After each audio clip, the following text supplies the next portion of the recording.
Bonjour à tous, comment allez-vous? Je suis à Chennai en Inde du Sud, je suis à l'hôtel, c'est l'hôtel Broadlands que je conseille à Chennai, vraiment un très bel endroit. J'ai mis les coordonnées sur mon blog sur lesailesdegaël.blogspot.com. C'est un ancien consulat turc, il me semble, c'est vraiment charmant. Je vais essayer de vous montrer un petit peu à quoi ça ressemble. C'est vraiment mignon et je suis vraiment ravie d'avoir découvert cette adresse grâce à un monsieur qui était à côté de moi dans le train entre Coimbatore et Chennai. Et donc cette adresse est venue à moi. Donc vraiment, je suis reconnaissante à la vie de m'avoir soufflé ce lieu, cette adresse. Et donc je voulais vous partager une réflexion là que j'avais à l'instant. Donc là, je me trouvais sur le balcon où je suis là. Et en fait, je regardais là en bas, il y a des nouvelles personnes qui viennent d'arriver à l'hôtel, des nouveaux clients. Et en fait, l'un d'eux s'est approché d'un chat. En fait, il y a plein de chats ici. Il y a un chaton ici, enfin plusieurs chatons même. Et un chaton d'ailleurs qui a apparemment une petite douleur à la patte. Il a du mal à marcher. Bref, il est là-bas. Il va peut-être venir dans la vidéo. Et bref, et donc ce chat est souvent couché et je pense qu'il se repose, il ne peut pas trop marcher. Et donc j'ai vu une personne qui s'approchait de lui. Et c'était intéressant à regarder comme scène parce que en fait la personne s'est approchée du chat et tout de suite a sorti son téléphone portable et a commencé à le prendre en photo. Et la personne n'a même pas... finalement ne s'est pas réellement intéressé au chat ou n'a pas touché, n'a pas caressé le chat, il a juste pris une photo et finalement il a tout de suite numérisé le chat et il s'est en allé, il est parti juste après. Enfin, il n'est pas resté très longtemps près du chat. Et je me disais, c'est fou parce que aujourd'hui avec les téléphones portables, on a cette habitude toujours de l'avoir sur nous en permanence. Et finalement, ça change complètement notre rapport à la réalité parce que j'ai l'impression qu'on ne vit plus le moment présent. On n'est plus dans le présent, dans les sensations que procure le présent, dans tout ce que ça peut nous apporter, dans la joie, le bonheur finalement du présent. Bien souvent parce qu'en fait, on a tout de suite ce réflexe de prendre notre téléphone et de prendre la photo ou la vidéo. Alors évidemment, je suis peut-être mal placée pour en parler parce que je fais beaucoup de photos et de vidéos que je partage. Bon, c'est vrai que c'est dans un but plus de partage et puis c'est pour faire passer des messages et de l'inspiration et c'est dans ce but-là principalement. Mais c'est vrai qu'on a ce réflexe et je me dis que ouais, ça pose question. En tout cas, c'est peut-être une réflexion à avoir parce que on n'est plus,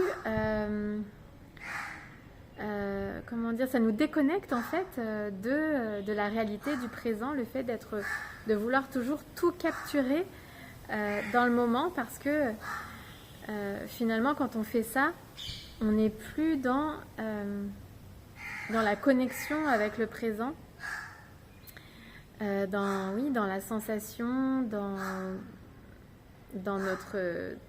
finalement on n'est plus dans la réalité parce qu'on est absorbé complètement par ces objets, par le fait de tout prendre en photo, tout filmer et c'est vrai pour tout, on n'est plus dans le moment en fait. Et c'est pour ça que j'aime pas trop, pour ma part, j'aime pas trop faire des vlogs. Parce que quand on fait des vlogs, on est complètement absorbé par ce qu'on filme et on est beaucoup dans le mental parce que on va tout de suite penser, on va penser plus ou moins constamment à ce qu'on va filmer et on va plus être dans notre moment présent et finalement on passe à côté du présent et de notre vie en voulant toujours en fait tout capturer, que ce soit en photo ou en vidéo. Et ça change notre rapport à la vie, au moment que l'on vit, aux personnes, à ce qui nous entoure globalement, aux vivants. Et je trouve ça finalement dommage parce que la vie, elle est faite pour être vécue et pas vécue à travers le filtre de ces appareils-là. Elle est faite pour être vécue pleinement. Et donc, ça, je pense que c'est un obstacle à ressentir les choses pleinement, à vivre pleinement notre vie.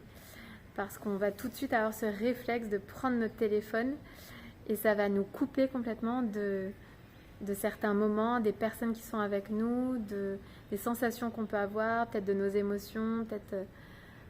voilà. Donc, c'est juste une réflexion parce que voilà, j'ai vu cette personne qui s'approchait du chat mais qui n'a eu aucune relation et aucune connexion réelle avec ce chat.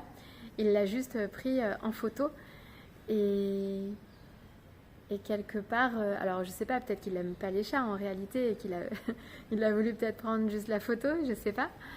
En général, si on s'approche du chat, c'est que quelque part, il nous attire et qu'on aime le chat.